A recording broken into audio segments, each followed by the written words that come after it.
Selamat datang dalam Get to Know Inspire Your Success, program studi rekayasa perangkat lunak. Ingin tahu bagaimana keseruan program studi software engineering? Yuk kita lihat video berikut ini. Yuk kita kepoin apa sih keseruan di Prodi RPL. Momen seru di RPL itu tentunya ketika kita bersama teman-teman sih. Karena dulu mungkin saya temennya sedikit, tapi karena kuliah saya bisa belajar banyak hal. Untuk pengalaman kuliah yang paling seru sendiri pastinya saat bisa nugas bareng teman-teman sih. Setelah itu ikut ke kepanitiaan sama ikut ke himpunan mahasiswa, organisasi himpunan mahasiswa, itu sangat seru. Ikut lomba dulu ya. Di lomba ini aku ikut pernah LKTI dari semifinalis, finalis sampai ke final juga di LIDM. Kepanitiaan kampus yang lain yang beberapa aku ikutin, mulai dari marketing crew juga punya pengalaman ke sekolah-sekolah untuk mensosialisasikan kampus, dan pengalaman di balik layar juga di bidang broadcasting. Kayak ini menarik banget sih Kak sebenarnya kan. Kalau orang mikir pasti software engineering tuh ngoding-ngoding gitu kan. Nah itu tuh enggak Kak, kita ada mata kuliah namanya itu kewirausahaan, dimana di sana itu kita diajarin Kak cara bisnis. Terus akhirnya dari mata kuliah itu aku bareng teman-teman aku bisa buat brand gitu kan. Aku join ke student staff prodi, aku bisa lebih deket nih sama dosen-dosen gitu. Aku kan suka main Roblox ya Kak. Aku bisa tanya nih materi-materi tentang game ke dosen pengampu mata kuliah pengembangan game Kak. Kebetulan di RPL itu ada gitu. Pengen tahu gimana keseruan saat kunjungan industri? Here we go!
Sistem yang ada di government ini terutama di pemerintah Surabaya.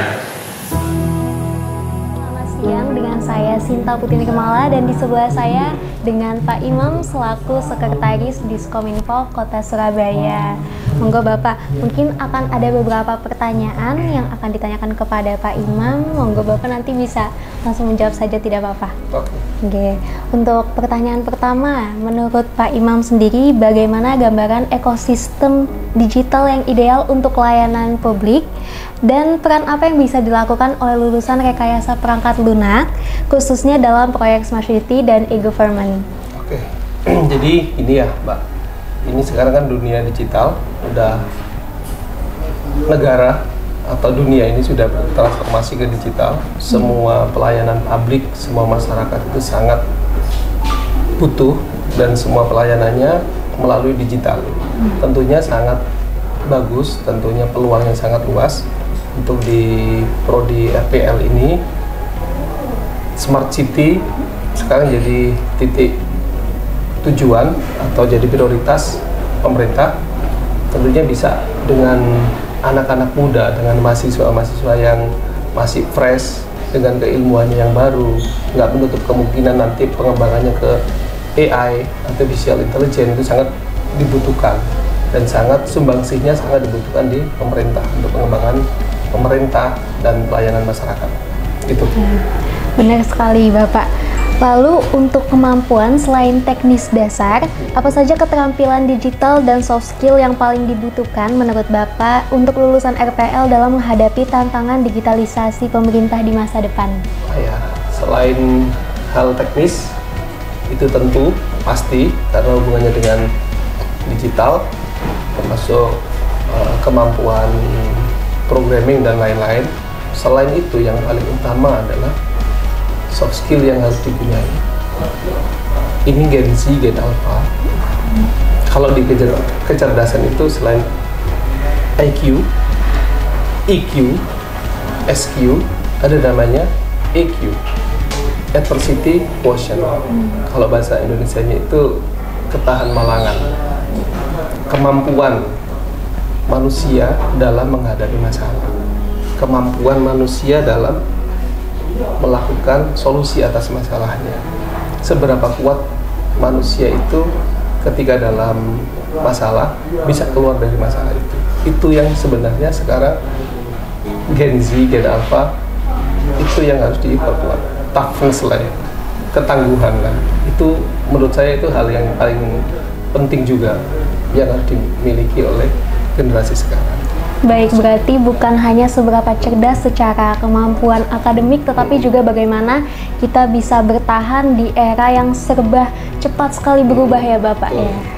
Baik, selanjutnya apa pesan dan nasihat yang ingin Bapak sampaikan kepada mahasiswa rekayasa perangkat lunak agar mereka siap berkontribusi secara optimal di sektor publik setelah lulus? Ya, sektor publik jadi manusia itu khairun nas anfa'uhum linnas. Sebaik-baik manusia adalah bermanfaat untuk manusia lainnya. Fokusnya harusnya tidak cuma bekerja, tapi seberapa misalnya nanti teman-teman ini bikin aplikasi, seberapa aplikasi itu bermanfaat untuk orang lain. Itu harusnya jadi tujuan utama. Nanti yang lain pasti mengikuti. Tentunya dengan kalau nanti teman-teman ini sudah lulus, banyak peluang kerja, bisa menciptakan lapangan pekerjaan sendiri yang tentunya bisa bermanfaat untuk orang lain. Jadi peluangnya sangat terbuka luas, tidak hanya di instansi pemerintah, tapi pelayanan publik itu tidak hanya di instansi pemerintah. Kita sendiri menciptakan lapangan pekerjaan yang bisa bermanfaat untuk masyarakat, itu juga melayani publik. Itu sih. Baik, berarti peluangnya sangat luas sekali ya Bapak. Tidak hanya terbatas untuk bekerja pada orang lain, tetapi di zaman ini sudah banyak peluang untuk membuat inovasi-inovasi baru tentunya di bidang digital seperti itu. Baik, terima kasih kembali Bapak. Oke, terima kasih.